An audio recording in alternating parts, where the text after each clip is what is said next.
You got Here that we day. are. What's up? 27-10 versus the Browns. Let's go. Big dub. Big dub. Two That's horns. right. Double air horns, baby. We Double got horn. this. 2, baby, 2. Great win for the Chargers, man. And it was awesome to be able to see a victory like this to a game you should be dominating a team like this. Straight up. Great to be able to see a game like this, guys. So love it. Love it, man. Love it. Hell yeah, man. You know, and bottom line, Yeah. I mean, it's one of those games where you sit back and say, we should have won like that. Hell, we should have won like that even last week. We should have won like that against the Cardinals. But the reality is, I think the offense was still struggling a little bit as well, too, right? And so they're finally starting to catch fire. Still a little frustrated with the way we finished. We will there's plenty we could talk about and break down on this video for sure. So, guys, we ready to get into it? Let's get into it. Let's go. Hey, what's up? Cameron Dick here watching Bolt Bros podcast. Let's go. Charged up, Bolt Bros on the night. LA Thunder in electric delight. Bolts in the battle, sparking bright. Charged up, ride the lightning, feel the fright.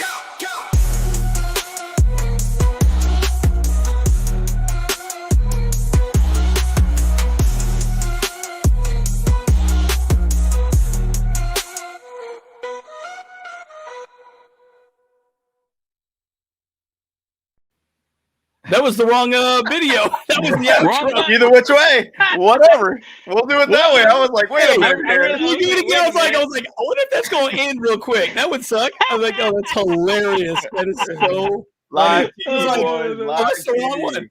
Oh, well, hey, you get the outro twice, guys. You get the outro twice. No it's all good. It's all hey, no. Hey, we should just press the intro for the outro. Yeah, there you go. Switch it up. Switch it up. We can switch it up. Oh, that's so funny. Oh my god, that's awesome. Funny. Well, yeah, nice game though, guys. We absolutely dominated them. I'd tell you what, I didn't expect to see that, but you know, I thought we would win, but I didn't think we'd win that way. But I mean, goodness gracious, guys, look at this. I mean, are you joking me? Yep. And honestly, it should have been 3 points. It should have been 3 points. Should have been 3 points. Well, and I'll say one thing. We got a fourth quarter touchdown too, boys. Hey. Keep that streak JK going. Dobbins, please. On my fantasy team, what's up? Like, let me see how many points he gave me. Let me see how many points. I think he's on my fantasy team. That's actually, I'm in, finally, our league. I'm just over with on that league. That's a wrap. Yo, dude, I'm already at 120 points in our league. Man, I'm dominant this week. Man, I am donkey point. Team Senor. Am I playing you this week? Or is it? Wait, am I playing you this Kyle week? Sounds like a droid now. You sound like you're underwater, Kyle. He sounds like a droid. You sound really bad. Oh, hang on, let me see. These aren't the droids you're looking for. Yeah, these aren't the droids you're looking for. Wow, that sounded really bad. Okay, so well, let's talk about the score, 27-10, guys. I'll tell you right now, man. Okay, look, here we go. You know, it's interesting. But see, this is exactly junkyards. But here's the thing, guys. That's not the Browns. When you put them in a situation where they got to throw the ball like this, that's not how they're built. They're not built that way. Not at all. And the Chargers, we got all of our points, you know, at the very beginning, and then it was just like sit on it, you know, no big deal. But JK Dobbins, what's up? Nick, 39 yards? Holy cow, he only got 39 yards. Yeah, guys. I mean, we dominated especially on the run game. I mean, Jameis Winston really couldn't run I thought he was a faster guy out of the pocket. He was pretty slow coming out of the pocket. Yeah. I mean, we got quite a bit of sacks in this game too, guys, and it was pretty wild. I mean, we did a good job of holding this team down, but we put them in a situation where they were down 17. They had to throw the ball a ton. And you know what? All those yards essentially were junk yards. I think Jameis Winston had at halftime, I think it was like 45, 60 yards, something like that, something real low. I mean, they were just at a point they had to keep throwing the dang ball. And we weren't giving up much. I got to say this. I've been to Cleveland. That place sucks. So I'll just say that. I was there for 2 weeks for work. And I was like, and I was watching the broadcast and I was looking at the area. I'm like, my God, I never want to go back to that place. Probably the city I hated the most I've ever visited in America. I'm literally not even joking. What? That's no way. I'm not even joking. Yeah. I could not I hated every second I was there. So someone correct me in the chat if Cleveland's great, but I consider it the a-hole of the universe, right? That's Cleveland right there. No joke. It's Are funny. you sure you think it's worse than Oakland? I mean, I don't Yeah, know, man. Oakland's Like pretty Oakland is bad. always Oakland's gentrified, dude. They fixed Oakland a little bit. I mean, you hate the Yeah. Raiders, but I'm just saying, like, No. Jeez. No. that place sucks. Yeah. It sucks. It's the a-hole of the universe, You know, guys. The a-hole of the universe. While you're over there in Cleveland, you should have gone over to Canton, Ohio, just to Well, go see the Hall of Fame. yes. Yeah. I was there for work. It was training. It was a whole thing. I couldn't leave the hotel hardly at all. I'm like, oh my God, someone kill me. Someone kill me. Like I couldn't even, the food was horrible. The people were a-holes. I was like, this place sucks. Get me out of here. Never be a Browns fan. Anyways, my point. Okay, I digress. But let's look at the team stats. Total yards. Look at this. This one was kind of crazy to me. The team, again, junk yards, passing yards. And Herbert didn't throw the ball a whole lot the second half for sure, right? No. Rushing yards. Right. Yep. And JK looked good. I will say it's like the whole sack thing. Let's see, what do we got? Sacks. Oof, 6 and we gave 6. up 6 sacks, and we got 6 sacks. Crazy. Yeah. Wow. Fourth down efficiency. Third down wasn't great. There was either, one sack that Garrett had when he switched over to Joe Alt's side, and Joe Alt was on some skates. Yeah. Homeboy Yeah. got destroyed by Garrett. Oof. And I mean, that was kind of one of the things I talked about in the pregame. We talked about, hey, find a way to put, get down, and basically, like, he definitely had his way in this game, man. Okay, Aether, I just have to say that I've been to Detroit too. It's pretty shitty as well. I ain't gonna lie. They're both. Yeah. Boom. They're not too good. Not too good. Oh my goodness. Yowzers. Yep. Yowzers. Hey, whatever. It is what it is. At least I don't live there. No big deal. But third down efficiency. I will say this. So Herbert was great the very first, the beginning of the game on third down. Those deep passes, those blown coverages, huge for us. And Quentin caught a touchdown over the shoulder. Did you see that? Yeah, I'll show you. I'll show you a picture of that. Oh my God. Okay, because the whole time, I just kept thinking about that Green Bay game, and I'm like, yo, he put that right in the bread basket, dude. Like, it was right there. I could have caught that ball. Boop. Anyways. Yep. Just right there. Just that's it. What's interesting? Check this out. Time of possession. Isn't this interesting? Well, it would make you think that, of course they had to catch up with us for sure. Total plays, 76 total plays. That's interesting. Crazy. 20 more plays than the Chargers ever had in this game too. I mean, but the thing is though, it's called efficiency of having the ball in your hand. Like when you're able to go out there and make 2 big plays, the Quentin Johnston to the Josh Palmer touchdown. Those are quick score type situation, long ball type situation. I mean, when you got that, that's a wrap, man. Those are short drives and 14 points right to the board. So that's all it is, man. That's what it's all about. Oh, I love it. Pappy's in here. We got Miguel. How we doing, guys? Yeah, but Herbert, look at this, dude. He looked great. Look efficient. And I was worried. He was taking hits, man. I get really nervous when he takes hits like that. And did that make anybody else worry? Oh yeah, dude. Every single time I saw like Justin Herbert like scramble around, I was like, oh gosh, it really just raised my blood pressure up like quite instantly. I'm like, oh no. Yeah. Well, there was a time that he got folded too, and that's like, I was like, yay! He almost got scorpion, dude. He just almost just got folded. It was crazy, man. But he started playing later on. He started playing a lot better out of the pocket later on. I think he realized, hey, get out of the pocket, bottom line.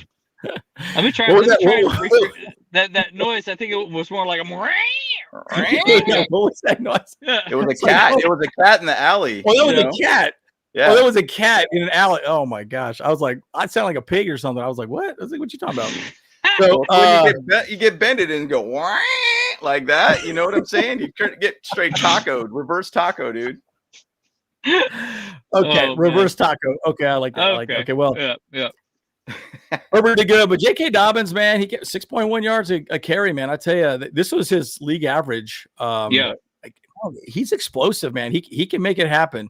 2 touchies, only on 14 carries, right? You know, and again, we were just efficient across the board. But Quentin, look at Quentin. Yeah. Baby. Big. Woo! Big. You know, what I thought was interesting too is there's really only 3 people that got the ball for the most part this week. Yeah. Quentin, Ladd, and Josh, right? So Yeah. Who got hurt? Matt got hurt potentially. Simi Fehoko. Do we know what happened with Simi? Let's see. Yeah, my friend that was at the game too saw him in a sling after the game too. So it's probably some sort of wrist or arm injury of some sort. So there is we got a little beat on the street, if you know what I mean.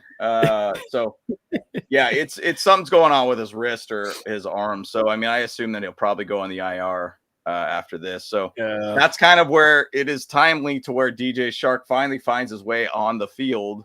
We definitely need that guy. Simi Fehoko is a good kind of player on both ends for, you know, blocking and wide receiver capabilities of special teams too. So yeah, hopefully it's not going to be that big of a concern. Yeah, he's saying it's an elbow injury. Elbow injury, huh? Oh, it looked like a wrist thing though. Yeah, I thought the same thing. More like a wrist. Yeah. Well, maybe they're just not sure what it is just yet. I don't know. Yeah. Oh, dude, I guess Popper says that. I fractured my elbow, or at least hairline fractured my elbow, man. And it's, dude, your arm gets so stuck like that in that position, like you just cannot really move it hardly at all. So it's like if it's an elbow injury, that's harsh. It hurts, man. Oof. Well, let's go through the rest of the stats. But Quentin, Ladd, Josh, man, these 3 look great, and we're still waiting for DJ Chark to come back. Now, exactly.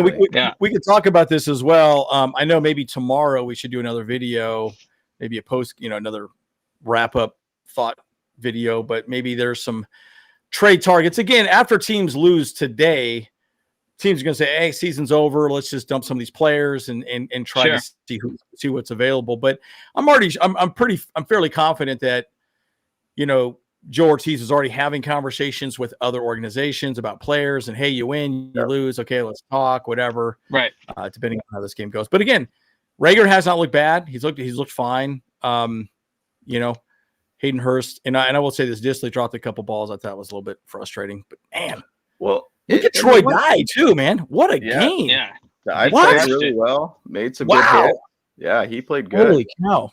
Yeah, he was out there quite a bit. That's the reason why he signed for this team. To be honest, he wanted to be able to get some time on the field, and he made some really solid hits. That hit that he had at the goal line too, straight up lit him up like a Christmas tree. Here we go. Christmas is here early.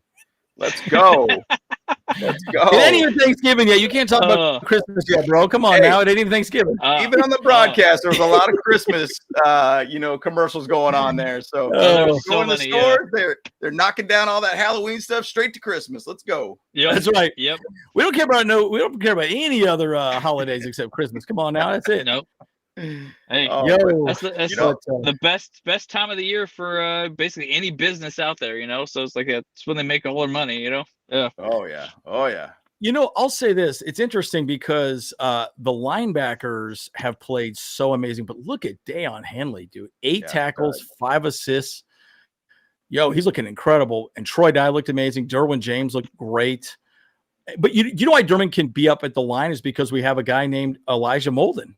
Right. Yeah. And, we got enough safeties that they can cover the top. And they played 2 high safety the whole game.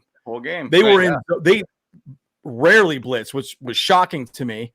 But man, I had a thought. And I know this may come as a little bit controversial, but think about how amazing we are with Jesse Minter's defense compared to what Brandon Staley tried to accomplish with 2 high safety. How stupid does he feel right now with pretty much the same players? We are the number 1 defense. And the entire time he was with the Chargers, we were literally almost the worst defense in the NFL. I'm just saying coaching matters, guys. That's why this team is where it's at. And that's all you can say, right? I mean, what has changed? A few people, but coaching clearly has changed. So different minds, man. And I mean, the crazy thing is that BS is over at the Niners right now. BS. the Niners are kind of struggling as a franchise right now, having BS involved with the defense. So it's kind of like 100%. Kind of wild, man. Kind of wild. You start noticing a little bit of a trend there, guys. He's cancer, bro. He's straight up cancer, bro. Straight up BS. Totally, that's what he is, dude. Totally toxic, man. Yeah, he's such a toxic coach, man. Like I couldn't. BS. Yeah. They shouldn't have.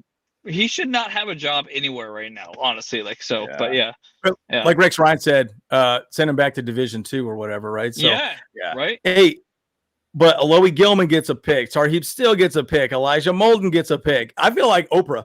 You get a car. You get a car. You get a car. I mean, for real, dude. Like they made them look stupid, guys. And I mean, look, bottom line, look, Eli Apple even stepped in. You know, I was thinking a lot about this as well too. I was like, you know, you can sit back all day and, you know, Joe Ortiz. Okay, so maybe we'll just stop the thought here. Are we going to go out and get another player right now? Are we going to go out and get another player right before the trade deadline? Because the argument could be yes, we have $7 million left over, but you know, I still think they're going to try and go out and make a play. But look at how good our, you know, practice squad is. There's plenty of depth there. I don't know. What do you guys think? What do you think in the chat as well? And guys, bros, what do you think? I'll let Kyle go with that one. So I actually think Njoku's going to sneak onto the Chargers bus. You know, he's gonna sneak onto that plane. He's like, hey man, you should just try and make it. Just walk on the other side of the field and be like, no man, you know, I'm with you guys now. You know, so we good. And that would be great. That'd be sweet because we would love to have some kind of receiving tight end out there, you know. But my thoughts are, as far as trades go, I'm sticking to my number. I think it's about a 3 that we're not going to get. Nothing's going to happen on trades at all, to be honest. But I think what's a higher possibility is we will find somebody in free agency, potentially Marcus Colston.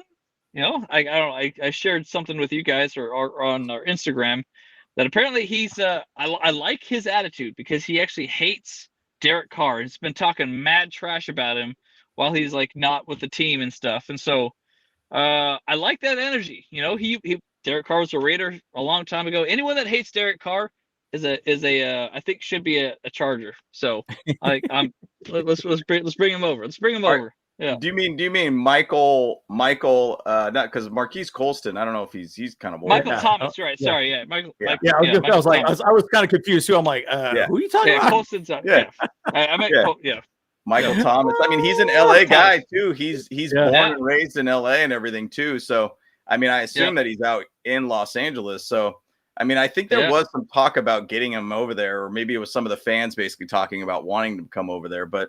You know, and to my part of it is that I go back to kind of the preseason and how Joe Ortiz talked a lot about Justin Herbert. And essentially he did say, hey, look, Herbert elevates players and makes them better. I mean, clearly you could see the field extremely well. He could get out of the pocket, make some throws. He's heating up right now with the wide receivers he currently has right now. You kind of look at it and think, hey, man, it might just be one of those things that they just kind of roll with it. I mean, sure, they'll try to find somebody that might be able to be a very, very good addition to the team. But I think right now, I don't really know, man. I really don't know if we'll go after anybody. I mean, if you get another defensive piece, maybe that's kind of the other side that I could think about. But wide receiver wise, I mean, do we have a guy that really threatens anybody? Not really sure. In the playoffs, you kind of need that guy to really help out the offense to spread things out a little bit more. But we're playing some really good balanced football right now. I mean, if you're going to shoot for the moon, T. Higgins would be the choice at this point. Oh yeah. That would be solid. Yeah, we'll see what happens. I mean, bottom line, you know, we'll see. I still think we go after somebody, but you never know, right? And I think it will boil down to what they're asking for, right? So. You know, what are they going to want for it, right? And if they think, okay, well, we could get him, use him for the rest of the year, maybe we let him go. Are we going to get that comp pick back? Are we going to get a comp pick in return for the guy? And I think that's probably what they're outweighing right now. But just wanted to highlight Darius Davis, that big kickoff return that he did. You know, that was huge, guys, right? That was so awesome. Big. I thought he was going to house see him back on the field. and he gets a huge play like that right when he comes back, that's amazing. Yep, 100%. And I wanted to say Cam Hart, man, he is looking better and better. And dude, I'll tell you, he had a half a sack, which I thought was amazing. But it's interesting seeing these rookies play as well as they have. Again, I will 100% admit I did not think Cam Hart and Tariq Still was going to be absolutely anything this year. You guys all said they were going to be good, and hey, I'm wrong. So coaching matters, man. Coaching matters. Bottom line. I'll admit this though too. Yeah, okay. You're admitting something that you're wrong about. I was clearly wrong about something with Gus the Bus. I thought he was going to have more yards than JK Dobbins. So that more than likely not going to happen. So we'll just keep that. And I think next week is when we get Gus back, or can bring him back from the IR next week too. Okay. So I think that's going to be the 4th week, I believe, that he could come back. So that might not be a bad thing to be able to have him back. But I mean, once again, JK has been playing phenomenal. Phenomenal. Yeah, and the Rook is doing well too, right? So, and then you still got Hassan Haskins as well, right? Hassan is there. He hasn't really picked up hasn't done many rushes as well too. So, it'll be pretty interesting to see what's going on. Yep, no doubt. All about play calling. Yeah, Elijah Moore, that would be kind of an interesting one, because wasn't Elijah Moore kicked off a lot of different teams and eventually found his way to the Browns, I believe. He was a second round guy. He was a guy that was kind of thrown around a lot, but who knows? But we'll see kind of what happens here with the Chargers, if they're going to make any moves at all. So once again, the trade deadline is Tuesday. So on Tuesday, Calais Campbell actually did the who won, Miami or the Bills? I didn't quite see that. Bills. Oh, the Bills. Okay, so Miami might be. Right. Miami might be offloading some players. We'll see how that plays out as well too. Again, that's what I'm saying, right? Some teams that are going to probably not make anything happen in the playoffs. Yeah, they might have to say, okay, cool, let's dump some of these guys. Let's try and get something from this person rather than let them walk. That's so that'd be crazy. Let's get Jalen Waddle over here. That might be that'd be the move, I think. Yeah, that'd be incredible. That would be incredible to be able to see that happen. I don't think that's going to happen, but he just got a big fat contract too. But you never know. Crazy things happen. Some of these teams decide, hey, look, we got to move on from this because we got situations with cap coming down the road. So who knows? Right. But I could jump in real quick in some of our slides here. I thought this was kind of a funny one. And it's like the wide receiver group. Lad saying to everybody, y'all ready to play some football? And then like Quentin's like, I'm all healed up, ready to go. And then they elevated me again, baby. That's Jalen Reagor. Now, once again, DJ Shark did not play, but I kind of took that as a little bit of a different direction. I'm effing back, boys, on the inactive list.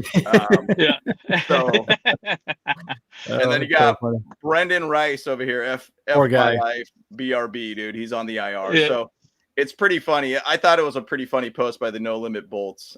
Pretty funny all around reading that one. Yep. So. But, look, this wide receiver group is producing. And, I mean, we didn't even have Hayden Hurst out there, too, today, too. So No, he was out there. I didn't see him, dude. I didn't even know he was out there. Yeah, if he was out there, he didn't do too much. That's for sure. He didn't do a whole lot. No, and I mean, I'm sure they might have put him on more of a limited situation out there. I mean, it still seems to be the Will Dissly show on the tight ends catching passes right now. And so, and I mean, you even see Tomlinson out there every now and then too, kind of doing his thing. But, once again, if you can get Hayden Hurst kind of ripping and roaring, I mean, this team could be very, very good on the throwing the ball, and just that whole element of having a good, even, throwing to running type game situation. Even with this group, I think we could do really well. I think we could do extremely well. Yeah, and it would be nice to have one guy to stretch the field. Again, you could I know people are going to say this like, oh, Mike Williams, dude, I'm telling you, even if you use him sparingly, right? Just third down, goal line situations, he's that guy that could get to the end zone, jump up in the air. Herbert throws the ball, and he makes it happen. You know what I mean? So look, I just think there's a lot of ways you can use him. And guys, people get hurt, man. People get hurt, right? Luckily, we haven't had anybody go out for the season. But They're bringing people back now. By the way, whatever happened to Rump Shaker? Is he still even on the team? I was thinking about him the other day. I was like, my God, like, what is it? Let me double check the IR. I know he got thrown on the IR, and it just seemed kind of like Chris Rump just kind of disappeared from that point. I don't know if it was actually a season-ending type injury, and that would be the only guy that I could think of on this team that's had a season-ending injury at this point. Yeah, Chris Rump is still there. He's still there. Yeah. Well, that's so crazy. Bucky Williams, Asante Samuel Jr., Gus Edwards, Chris Collins. Yeah. You know what's funny about that? I was thinking about this today. I was like, you have to wonder if you put people on the IR and you just leave them on the IR, right? So it's additional players that you can eventually bring back in, right? And so you can keep getting more players cheap on your practice squad, and you just keep stacking your IR. It's like, okay, cool, he's hurt, and you just have another player, right? So and you keep them ready to go. But which is actually that's a great idea and a good strategy then to pick up DK Metcalf then, because he's currently injured. Just pick him up on some cheap deal, throw him on IR right away, let him recover, whatever. But then we have him towards the end of the season. You can make a huge impact on this team. Like when it counts, we could get really hot in December, January. That'd be fantastic. Yeah. Yep. That would be pretty killer. Well, and again, the reason why you want a guy like that is he could stretch the field, right? The one thing I'll say is they never really split the safeties with the Chargers. If you noticed, that's the whole point of having a fast receiver that's doing go routes, right? Which I thought was weird that they weren't really doing that with the Chargers, but the Chargers never really had to, even protect a downfield ball, right? So the safeties could creep up. That's why we had so many tackles by our safeties. Our safeties should not have as many tackles as they're getting. She had Derwin James with 4, Alohi with 4. You know what I'm saying? Like my point is those guys need to be stretched and downfield out of the play.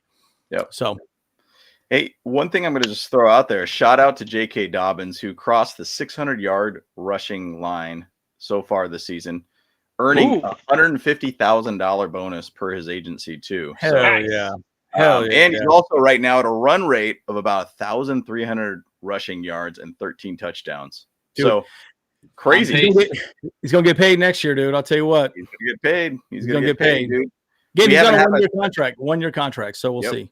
We haven't had a 1,000-yard rusher since Melvin Gordon. I think it's 2017, I believe, was the last time we had a 1,000-yard rusher. I mean, it's funny. Somebody I was chatting with was talking about Austin Eckler with me. And he's like, oh, Austin Eckler kind of burned you guys. And I'm like, yeah, he really wasn't a true running back. And he wouldn't fit what we're doing here. Physicality is not his game by any means. It's more scat back type situations. He's not that kind of guy. Not that kind of guy. So no, he's still not that guy. You're not that guy, pal. Yeah, it's like, look, because he's over there in Washington, and he's like not doing very well. Yeah, he's not doing well in Washington either. So it's like I mean, they're as a team they're doing pretty good, but he's not that guy. Yeah, not that guy. Miguel is that guy though. Miguel said I'm that guy. Miguel's that guy. Miguel's that guy. Okay, all right, Miguel. All right. Yeah. All right.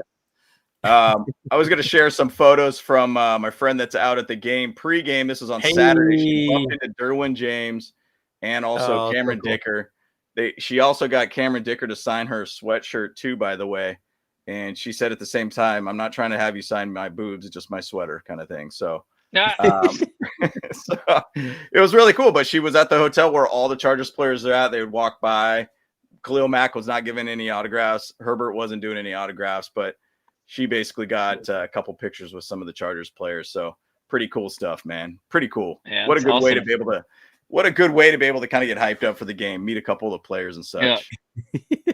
And I don't know how, but I was peanut butter and jealous. Yeah. But the brisket broads somehow got on the sideline with the Chargers, just like hanging out there. I'm like, and they were like right next to the punting, thing for where JK Scott was there, and it was like, what the heck, man? Peanut butter and jealous.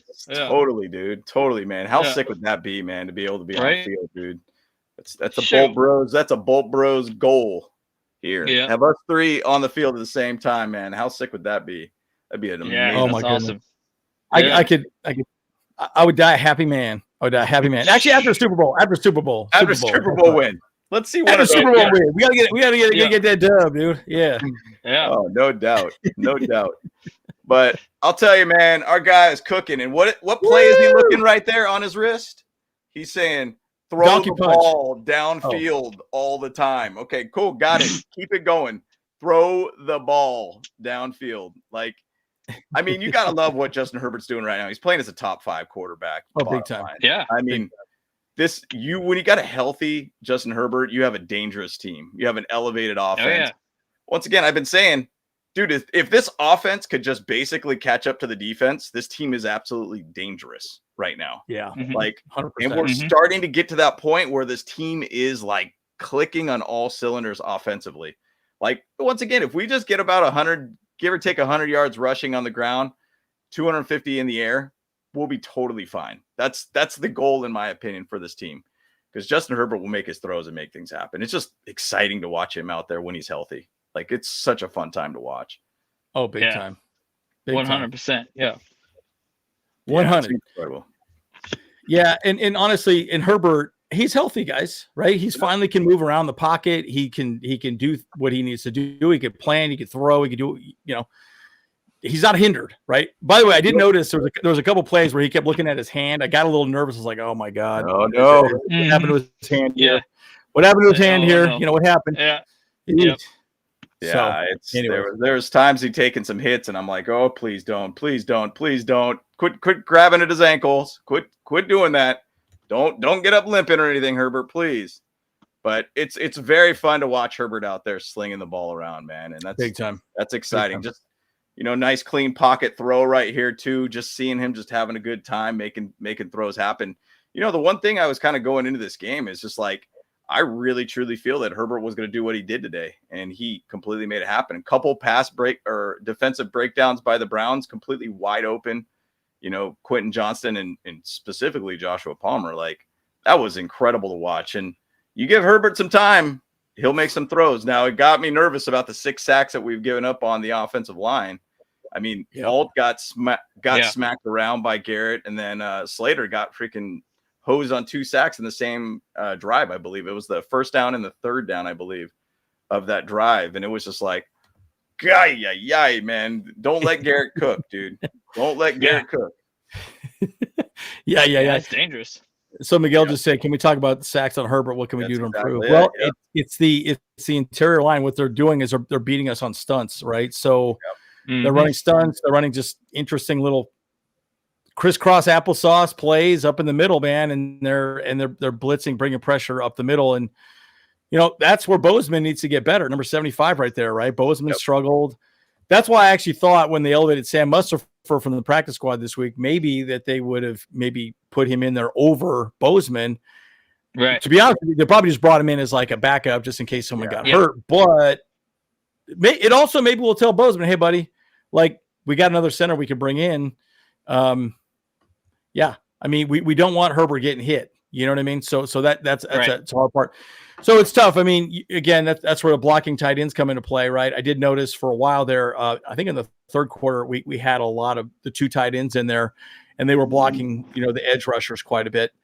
That's what you can do. But again, it's still up the middle pressure. That's the quickest way to the quarterback, right? So you got to solidify that. So, 100%.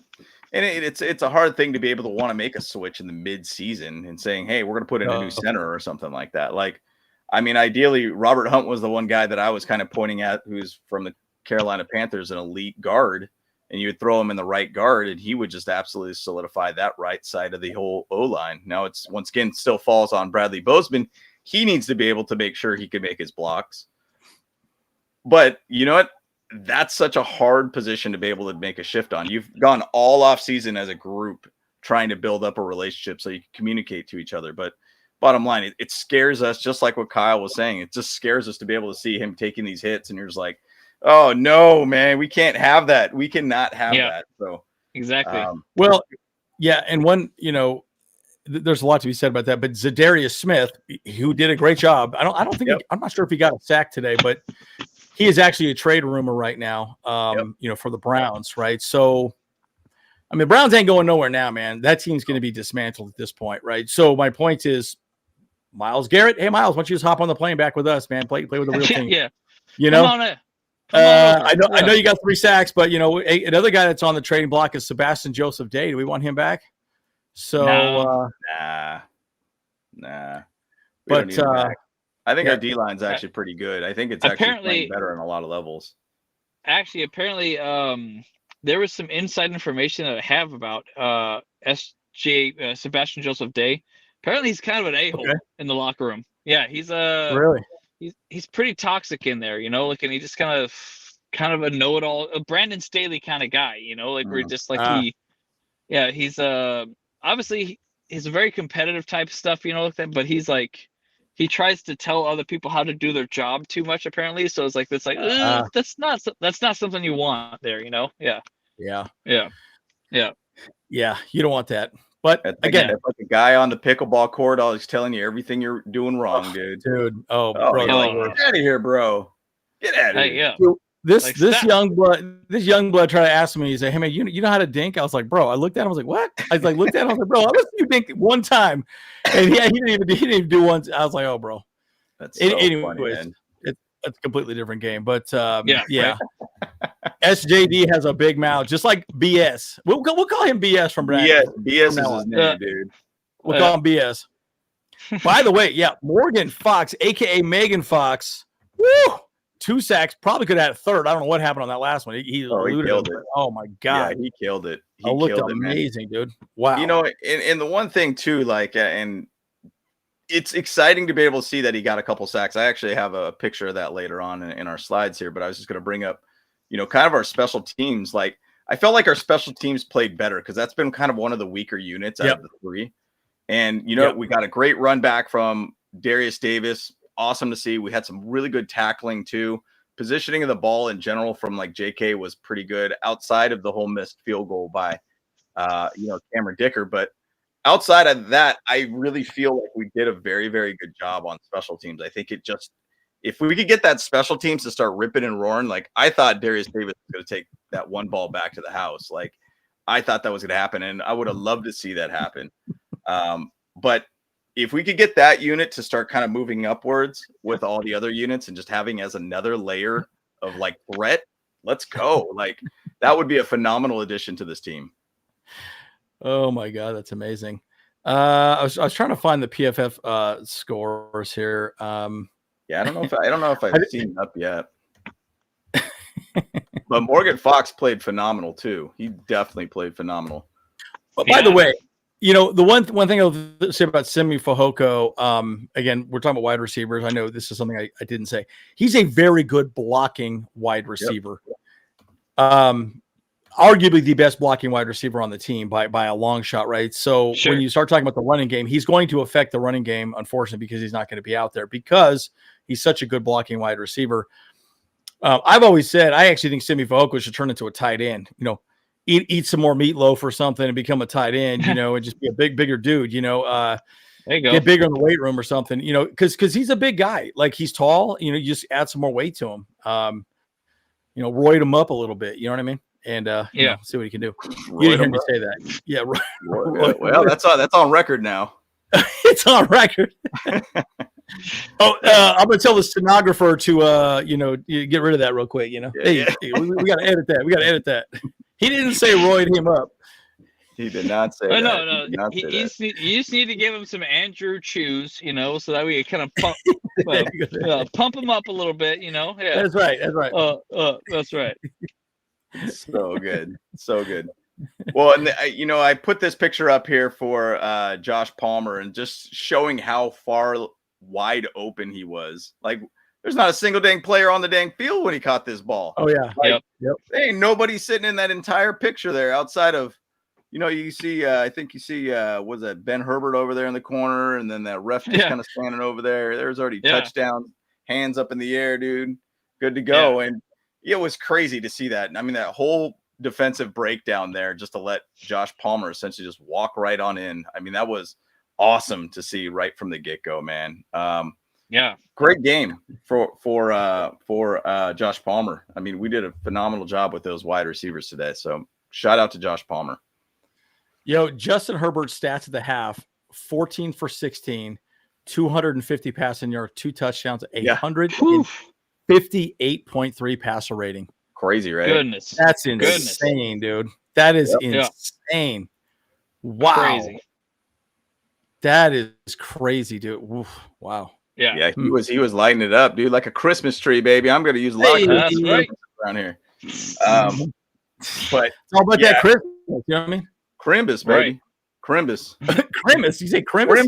Crimbus. Mary Chrysler. Christmas. Mary Chrysler. Yeah. That's a legendary video. That was so good, yeah. And then I was also going to point out, just like what we talked about earlier in the show, Quentin Johnston. Look at that. Over the shoulder catch, baby, for a touchdown, for a touchy. Hey. So, in stride right there, catching the ball over his shoulder. He has learned something. I mean, I remember going back to thinking about when he caught that ball. I was like, it was after practice, I believe. Sanjay Lau was just kind of working with Quentin Johnston on just learning how to like see the ball over his shoulder. And it was a small little like walking catches, but he was doing that constantly across the entire field. And he's been working on that. He knows he needs that. He's got the size, he's got the speed, he's got the ability to be able to make it happen. Now it's awesome to see Justin Herbert just dump it out to him and make it happen. And touchdown. Quentin Johnston. Awesome to be able to see his progress too. So I just posted this on our YouTube channel too, by the way. Quentin Johnson has more touchdowns this season than Jordan Addison and Jackson Smith-Njigba combined. Jeez. That's crazy. Get the air horn on that. Oh yeah, get the air horn.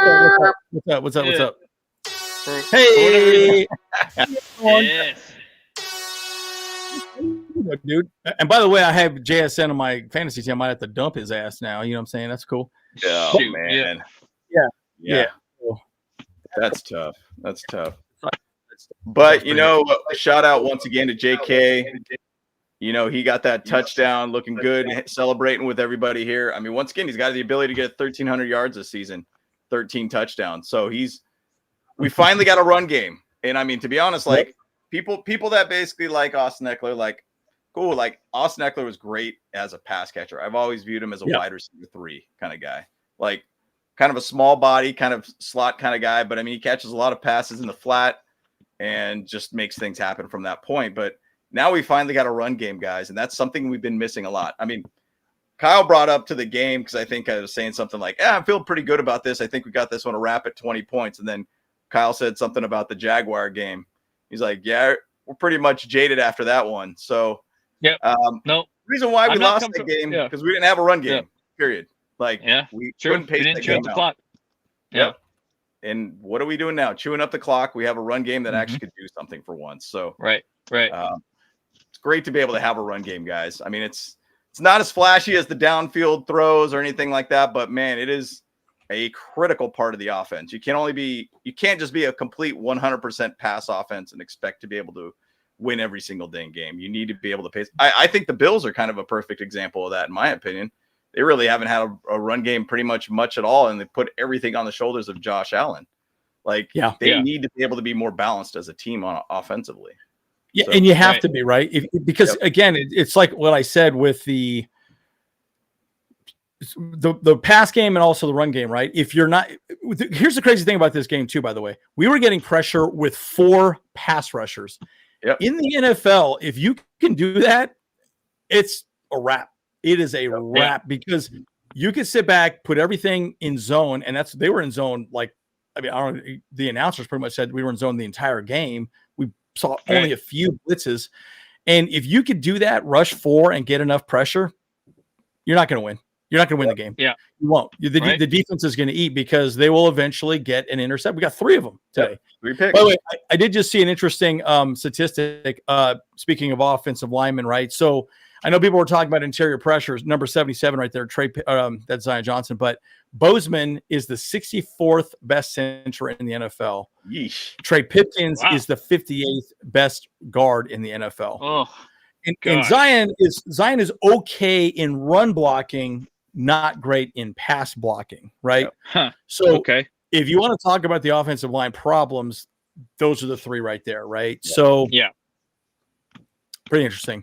Yeah, and the one thing too, Trey Pipkins is on his last year of his contract. Essentially, I didn't feel like we were going to let him go because based upon his contract, I think it's like $8 million or something like that. Yeah. If he got let go, essentially we'd be losing money on that contract. We don't gain anything at all to be able to cut him. And so we kind of just had to run with him. And that's where I think in the offseason, we're probably going to be looking heavily at guards, through the draft or basically through free agency. Or once again, I've even thrown out the Robert Hunt idea. If you could just pull him off of basically the Panthers, like that would be huge.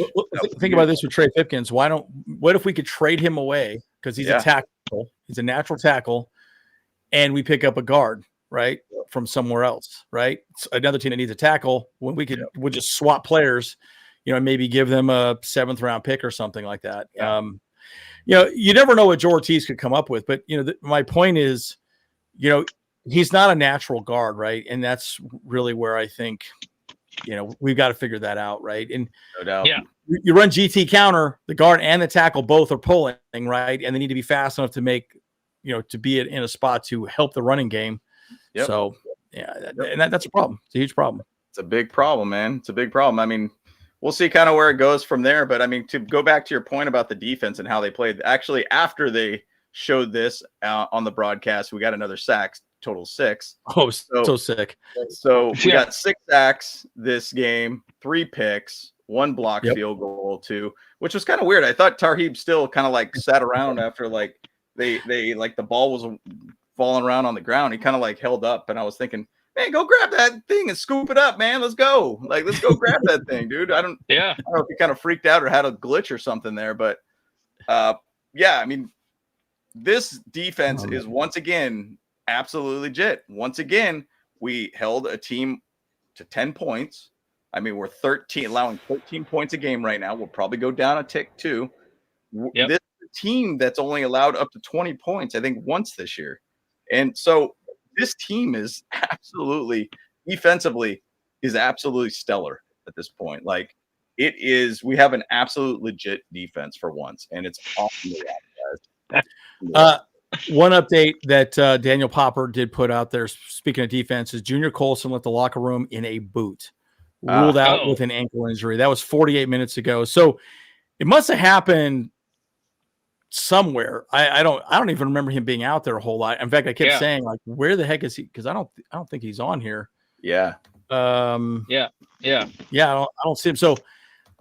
So I'm very curious to see what happened with that. And by the way, you're right. It's hard to get a new guard in there. And about 100%, it's extremely tough. But for some reason, the guards are not working well. So who knows? Somehow you ask about where the pressure's coming from. It's up the middle, and every team knows that. And they are just trying to up the middle pressure on us. So, and good teams will exploit that. I mean, I would say any team, any defensive coordinator will keep exploiting the weaknesses. And, I mean, you think about what the Browns did today. We gave up 6 sacks. You cannot do that. You cannot survive having 6 sacks a game. And that's where it's like, I've kind of been more on that bus of like, hey, dude, if you want to really get this team ripping and roaring on the run and the pass game and protect Herbert, go out and get a better O-line in interior O-line somewhere or another.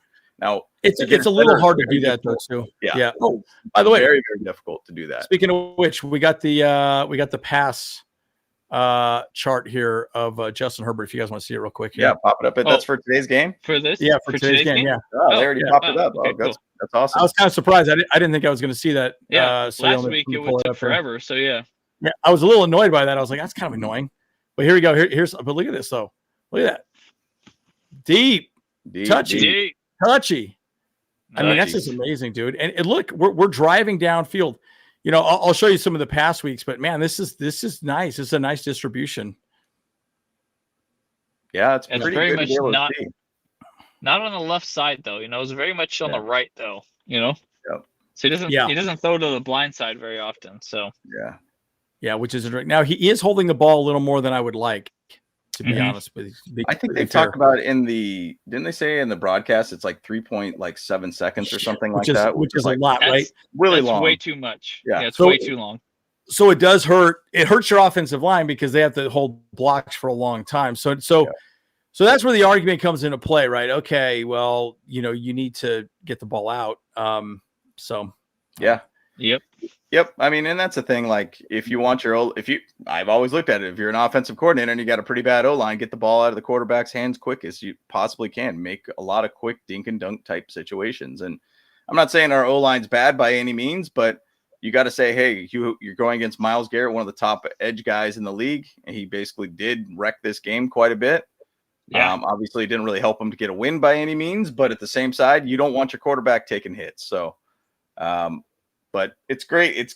To be honest, I think Justin Herbert's playing at such a high level right now, and it's awesome to watch that. But we got to be cautious about him taking all these hits, man. Yeah. Yeah, and this is week 8 right here. So 2 touchdowns here this way. But, yeah, I mean, it's looking good. We're driving the ball downfield, which is nice. And so, great. You know, we did kind of predict this at the beginning of the season. He would have less attempts, but a deeper conversion rate, right? And that's the whole point, right? And it's good. It's good. So I think even with because when Eckler was here, I think what did he average, like 5 yards in a pass attempt? It's like, holy smokes, I can throw the ball 5 yards, right? Yep. But my point is that was because we were throwing the ball or check down Charlie to Austin Eckler all the time. Yep. So pretty interesting. Yeah. And someone said Herbert had a rating. I don't know if Colson played at all, but he has his foot's in a boot. That's what Daniel Popper said. So I don't remember him seeing it out there at all, but we'll see. Yeah, I don't remember either. I don't remember seeing him at all. But Justin Herbert did have a rating of 125.8. So he had probably one of his best career games statistically. Woo, that's awesome. And rating Heck wise. yeah. So he's actually had 4 over 100 yard or 100 rated games this year so far. So he's actually trending to become, I think, probably almost his best rated season that he's had since his rookie year. His rookie year, he was rated as a 98.3. He's at a 98.2 right now. And actually that I don't think it's been fully updated yet too. So yeah, he might actually statistically have, based upon ratings, his best season that he's ever had. Yeah. Yeah. Which would be pretty awesome. cool. I think, Pretty cool. That's awesome. Hey, I want to see that because I got money on him being MVP of the league this year. So yeah, he's got to light it up. Man. He's got to light it up, man. He's got some work to do. But the thing is, he's only thrown 1 pick so far. So that's lovely to see so far, man. So right. Going back to the defense, man. Khalil Mack, man, is a game record. When I was watching that game, I was like, dude, I would love to have Khalil Mack here for the rest of his career. You know, I would really, really, absolutely love to see him here as is the rest of his career here as a Charger, retire as a Charger. That would be phenomenal. Now, I really do hope that everything's going to be fine with the foot injury. I mean, he was on the sideline, just had his helmet off. I mean, it was all junk time at that point. So I think it was possibly a little bit more of a precautionary type thing that he was out there, and he didn't seem too concerned about it. But I do know he had a foot issue with the Bears some years ago, so I hope it's not a re-aggravation of that same injury. So that would suck. That would really suck. Really, really suck. I mean, I want to say it was Derwin James had something like that early on in his career where he had like screws in his foot or something like that, and they like bent or something, and then he had to get resurgery on those foot, and it was super weird. But foot injuries are tough. I mean, that's a major, major part of your game. Obviously, you need those to walk around and do your thing. So I got 3 screws in my left foot. You got screws that are loose in your head too. What do you think? Oh my goodness! You did not just say that. Yeah, man. I will say this. It is funny how I got those screws in my foot. I broke my foot, Halloween, drinking too much, purple Teletubby outfit, fell down some stairs. Mm-hmm. Yeah, I remember that. It's got to be hilarious. I was Tinky Winky for Halloween. Tinky Winky for Halloween. No joke. Fell down the stairs, broke my foot, walked on it for 2 weeks. And I remember the doctor, after he did the x-ray, he's like, "You've been walking on this for 2 weeks?" It was literally snapped right in half. Bone just stuck out of my foot and everything like that. Yeah, it was crazy. But I still got 3 screws in my left foot. It's crazy. Dang. So harsh. So harsh. So I'm just saying, Tinky Winky needs to go to the hospital. Yeah. Nah, dude, I'm cool, bro. I don't need that. Whatever, dude. Whatever, dude. Well, we got Morgan Fox here with 2 sacks. Two, Utah, 2. Deuces. And, man, it was great to see Morgan Fox go out there making things happen. I mean, he's an absolute stud and guy that's got a high effort kind of guy. Love to see him out there still making plays for the Chargers. And once again, like, going back to the whole point that we're talking about this defense personnel-wise, essentially is all the same that we had last season. Just we have better minds at the coaching level that make this team work. Like talent was there, the coaching was not. Now we got coaching and we got the talent. So it's awesome to be able to see our players out there making plays happen and everything too. So coaching matters, boys. Coaching matters. It sure does. It does. Yep. It makes a huge difference, 100%. Yep. Man, I'm just seeing all these stats on Bradley Bozeman right now. Everyone just is hating on him, dude. It's bad. Yeah. It's harsh. Yeah. I will say this though, Morgan Fox. It's great to see the defense is incredible, guys. Unfortunately, let's not get a little too. I think Jesse Minter is going to be a head coach somewhere else, unfortunately, after the season, which totally sucks. I mean, think of the resume with this guy. Literally one of the worst defenses in the NFL for 3 years in a row, brings us to the number one defense with the same team. BS couldn't do squat. This guy steps in, and we absolutely are just dominant. Unless we pay him big money, which I hope we do. I hope we at least say, hey, one more year. Like, give us one more year, man. But, yeah, we'll see what happens. I mean, I really don't want him to go anywhere. I really don't. I mean, he's that good. He's that good. Yeah. Yeah. No, Stinky Winky. It's Tinky Winky, Miguel. Tinky Winky. I was just telling that to my friend over here too. It's like, that's the thing. Defense is doing too good. Our coach is going to be gone. So I'm like, Yeah, that wouldn't be good. I would not like to see that happen. And then, I'm trying to think of like all the gigs that might be out there for him if he was to go anywhere. And it would essentially probably be like the Giants possibly could move on.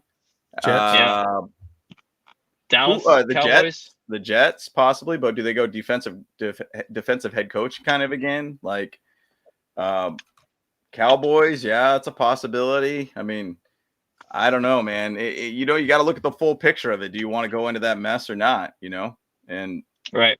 So you think about Ben Johnson sticking with the Lions, and he could easily gone to the Panthers if he wanted to, but that's an absolute mess. You want to have a good situation you're going into, and it's like that's why like Jim Harbaugh chose the Chargers. Like he knows he's got a quarterback, he's got talent all around. Just about coaching these guys up and making sure they do their jobs better. Like that's all it really is. So I don't know. So the three highest graders on PFF, I'm just looking this up right now. Derwin James, 88. Love it. Yeah, and then Khalil Mack, 84.9. Alohi Gilman, 81.2. Love it. That's pretty amazing. Wow. That's awesome. Love it, man. Yeah.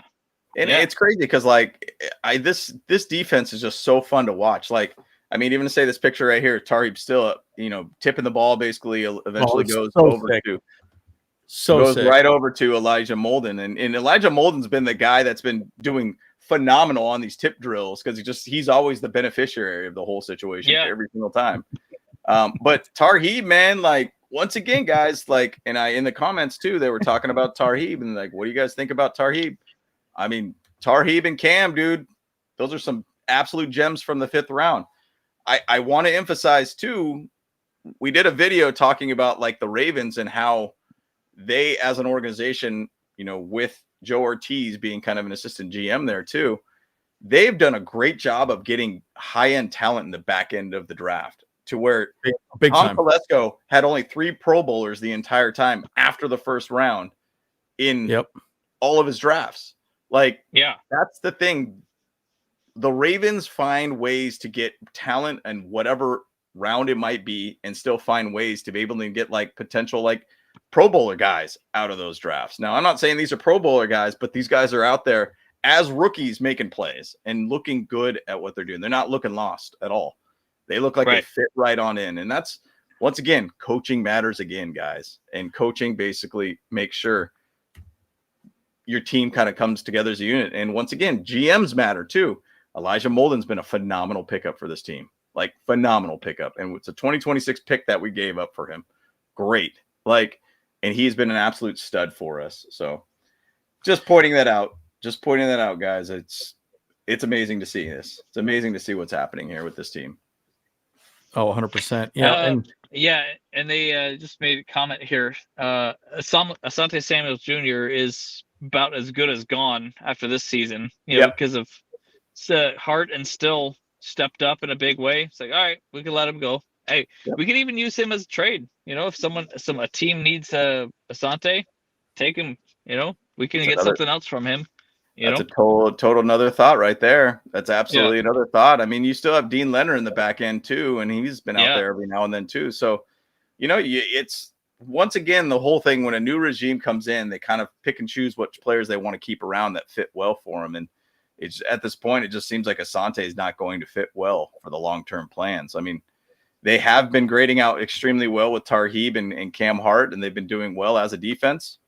They're tackling a little bit better. I mean, I got Asante Samuel's, jersey right here, but hey, you got to make moves, right? You got to make moves. And unfortunately it's a business too, right? It is. Hey, bros, I'm sending you a photo of me in my Teletubby outfit, little show and tell, show and tell. I think this was the night. Yeah. I broke my foot. Holy smokes. Yeah. It's kind of a funny photo. So we'll add that at the end so everyone can see it. That might end up being your photo of me when I call you guys or add me in my contact. It's a pretty good photo. Yeah, I tell you what, I was like, oh my goodness. Oh goodness. That night. Oh, here we go. What a throwback. I'll add that into the slides real quick. Yeah, well, and then this is later on that night too. Oh boy. Yeah. Are you sure you want to share this thing, bro? Well, it's okay. It's no big. Hey, no big deal. It's no big. It is what it is. We all make mistakes in life, guys. I'm just saying. I know what I got 3 screws in my left foot because of it. Hey, whatever. It's all good. I was a purple Teletubby. You guys will see some photos here pretty soon. But let's just say this, guys. Defense wins championships, guys. And I had a thought during this game. I was thinking to myself, and everyone keeps talking about a rebuild year, all this and that. It ain't a rebuild year. I just think the offense has got to just catch up to the defense, as you were saying, beginning there, James, right? It's just one of those situations where, the defense was just more ready, right? And the offense was taking time to build up to where it's at now. Now, do I still think we have a number 1 wide receiver? Probably not. No. Do we have an absolute dominant tight end? Probably not, right? That's what I'm saying. But in the NFL, you're never going to have everything. You're just not, right? Unfortunately, with the free agency, salary cap, you can't do that. So, it's a big part of it.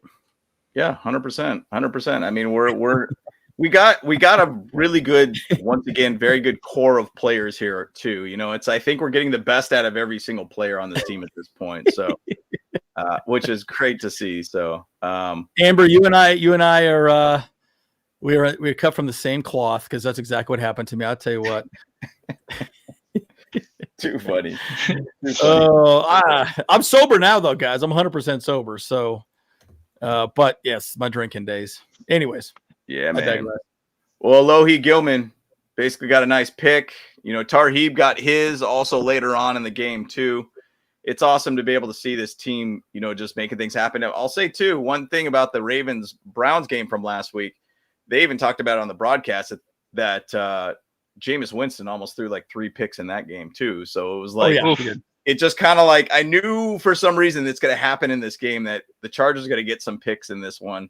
And it just happened to slow them all completely down and pretty much end the game. So this team is fun to watch, man. Defensively, this is the most confident I've felt in this team for a very long time. I swear it's a very, very long time.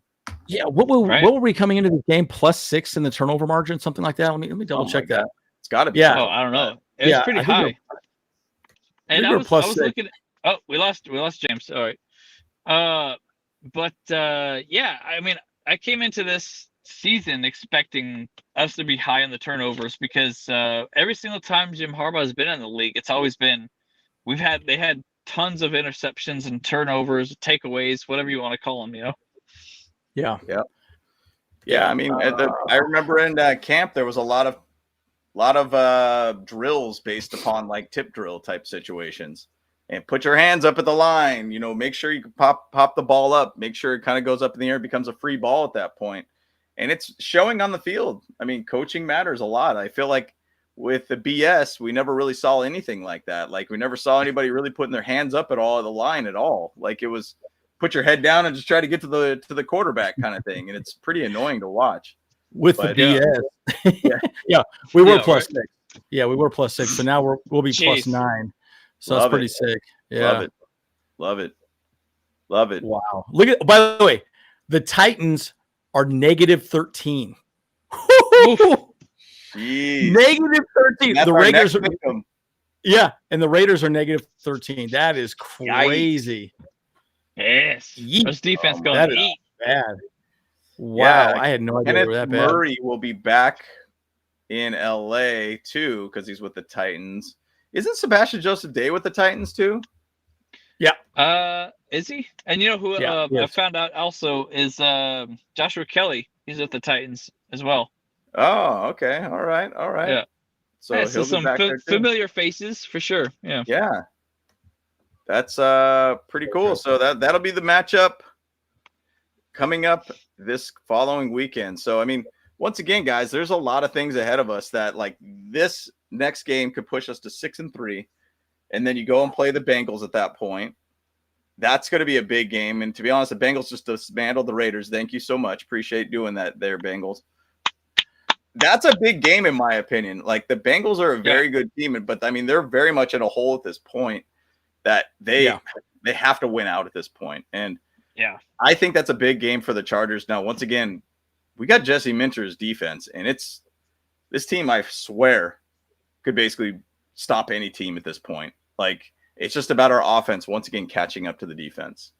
So, yeah. And bottom line, we're looking really good. I mean, interesting little stat on this, though, too. I was going to say, I was like, who's the worst team in the NFL offensively? It's the Dolphins. 13.9 points a game.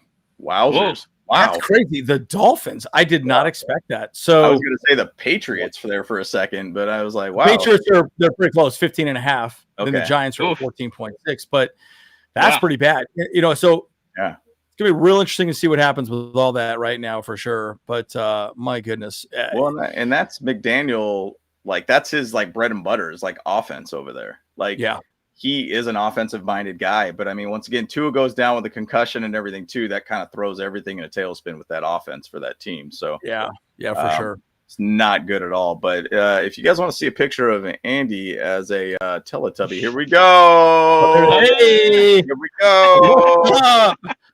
What's up? Oh, that's when the night was young, boys and girls. That's when the night was young. It definitely got a little shady towards the end of the evening. But yes, me as a purple Teletubby, very exciime. Very exciting. My goodness. And the next one, I don't even remember getting this photo taken. I'm pretty faded at that point. I bet you were. Yeah.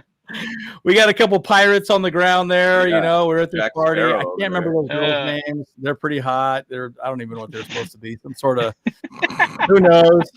But see right here. You see, zoom in on my left hand. That's my roadie right there. That was my roadie. That was my roadie. Yeah, it was a buy. There we go. Yeah, put a little pen, little pen action. I was definitely bolted. There you go. That's the culprit right there. I was definitely having a hard time standing upright at that moment. Yeah, that was the one that set you over the top, huh? Yeah. Boy.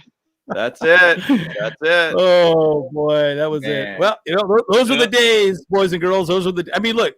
Even my little thing was off to the, what is that? Left side, right side? Yeah, my left side. Yeah. My buddy's is standing perfectly. You know, mine's a little tilted, just like me. Yep. Oh my gosh. Oh boy. They're pretty hot though. I ain't gonna lie to you. You know, but anyways, interesting. So hey, hilarious. That's how it went. That's the situation. But guys, we won. Big win, guys. That's right. Who wants to give some final thoughts? Sure. Well, I'll start, I guess. I mean, this was a good win. It was like a back-to-back solid wins with the Saints and the Browns, of course. Glad that we won these games, but a lot of people might say, it's like, are the Chargers still it? Or are the Chargers it? Because these are both kind of tough teams or easy teams that we beat.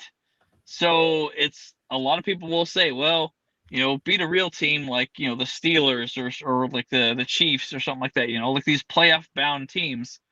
And that's going to be, kind of tough to figure out though. It's like a lot of people are just going to still be naysaying on the Chargers, but I think that like we're talking about, I think our offense is finally starting to gel and finally starting to click, and that we can actually put a lot of points on the board. Our defense has already been there. They've already arrived, but it's just all about our offense now. And I think that we're actually getting enough momentum right now into these games, because after the Bengals, we got a pretty tough schedule coming up. So It's gonna be tough. It's going to be tough. Yeah. So after that's when it's tough. And I think we're going to have a lot of momentum going into those games, and that's going to really set the tone for us. And so I'm looking forward to it though, for sure. Yeah. Yeah. And my final thoughts too, that's exactly where my head was at, Kyle. Like, it's like from this point, like these are the games you need to win. And, you should beat the Titans next week. You should beat them pretty soundly at home. That Bengals-Chargers game at home the following week is kind of that one where you're like, I'm not sure which team's going to show up for the Bengals. Like today, Joe Burrow cooked the Raiders. I love it. If the Chargers beat the Ravens, which you think about that on a Monday night game, the Harbaugh Bowl, the Ravens are a little bit iffy on the pass defense and everything too. There is that ability with that game that could be a massive game in a lot of different ways for playoff positioning, because either Ravens or the Steelers probably going to take the division at this point. That's a big, big game that needs to happen. So bottom line, keep this team just rolling what they're doing right now. If they could keep this offense rolling, let Justin Herbert cook, get this run game running as much as they've been doing so far. If this defense could just keep doing what they're doing, dude, it's sky's the limit with this team. And yes, we got to beat a good team, and we're going to have from that Ravens for the next 5 weeks, from that Ravens game onto the Bronco game. That's going to be the gauntlet that's going to be really deciding where we're going to be at that point. So, yeah, it's tough. But once again, I think 10 wins will get this team to the playoffs. Yeah. In my opinion, that'll solidify you. Yeah, I think Eddie, good point. Yeah, rest some players, let them play some limited snaps. Yep. I think bring some guys up that you want to see what they can do, right? And rotate them in. Give them a couple, opportunities, right? Let some of these other guys play a little bit, right? Because you got to know what they have as well too. And secondarily, you worry about losing momentum though. That's the part that you get a little nervous about, right? But I will say this: I still think we're going to make a move before the trade deadline. I think we make 1 or 2 moves, so we'll see what happens. But I think there's a few people out there, a couple teams that are going to be knocking on our door saying, "Hey, we want to pick, or we want this guy, and we'll trade you this, we'll trade you that, whoever." But I think it could happen. But guys, the good news is defense is solid, the offense is clicking. We're on an upward trajectory, right? So we're looking pretty good moving forward. So it's exciting to see, and we're playing good football. So, and it really only matters that we continue playing towards the end of the season. That's really when it matters. Until then, it's just football. Yep. Now Thanksgiving on is when it really matters. So it's exciting. Let's go. Can't wait for the next game this weekend, guys. So we'll obviously have some videos up this week. We'll probably have a final thoughts of this game tomorrow, and then we'll keep you updated with news throughout the week. So maybe we'll have some exciting news on Tuesday for a trade of some sort. So we'll see. We'll see what happens. See how it goes. Yeah. We'll see how it goes. All right, guys. We're the Miguel says, one last point. Miguel says, play that intro, not the outro. That's right. Yeah. That's hilarious. This might go bad. Might go bad. I don't know how to do that though. Oh, there we go. See, the problem is I don't know which one's the intro or the outro. Oh, here we go. I got it right here. All right, guys. We're the Boat Bros. See you guys in the next one. Let's go. It's Sam Kermit, man. You watching the Boat Bros podcast. Stay tuned. Chowder blue dreams, stadium lights gleam. Boat Bros on the beat, leave stream. Chargers rocking speeds, Sonic supreme. From the podcast to the field, we're a team. Charged up, Boat Bros on the night. LA Thunder in electric delight. Bullets in the battle, sparking bright.